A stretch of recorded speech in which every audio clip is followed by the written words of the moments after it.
السلام علیکم، ورنہ میم اور ان کے کام، لام میم تعریف کے کام، حمزہ اجتماع ساکنین، مد کی قسمیں، ضمیر، وقف اور اس کے کام، قرآن صورتیں برائے مشق کے طور پر ملاحظہ فرمائیں۔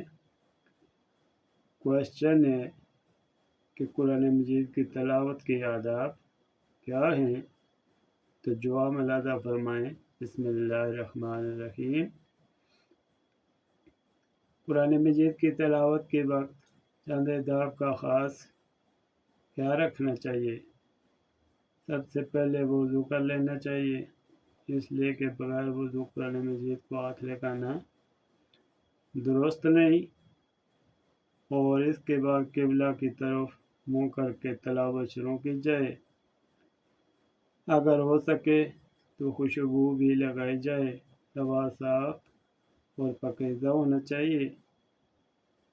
تلاوت کرتے وقت ہنسی اور کھیل سے اعتراض کیا جائے، کیونکہ یہ بہت ہی گستاخی کی بات ہے۔ تلاوت کے درمیان کسی قسم کی بات چیت منع ہے۔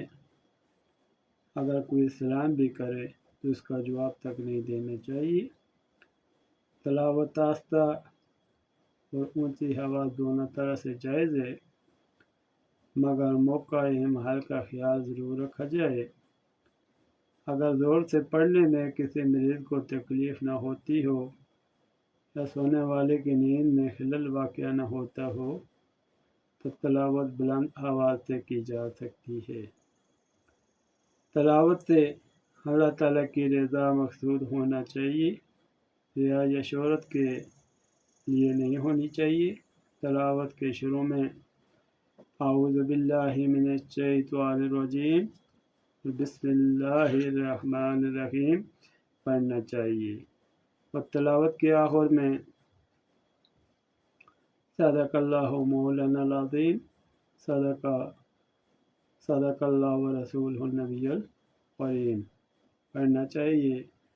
عربی لہجہ دوسرے ادب کے علاوہ ایک ادب یہ بھی ہے کہ قرآن مجید کی تلاوت عربی لہجہ میں کی جائے، کیونکہ قرآن مجید عربی زبان میں نازل ہوا ہے، اس لیے عربی لہجہ میں تلاوت کرنا مستحب ہے، اور اس کی تاکید حدیث شریف سے بھی ظاہر ہوتی ہے، جیسا کہ حضور صلی اللہ علیہ وسلم کا فرمان ہے کہ قرآن مجید عربوں کے لہجوں اور ان کی آوازوں میں پڑھو۔ البتہ خوش آوازی عربی لہجہ کے اہتمام کے ساتھ ساتھ تجویز کے قواعد رسول کی پابندی بھی ضروری ہے۔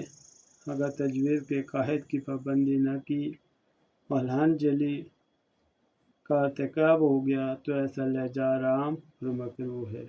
پڑھنے اور سننے دونوں کا ایک ہی حکم ہے۔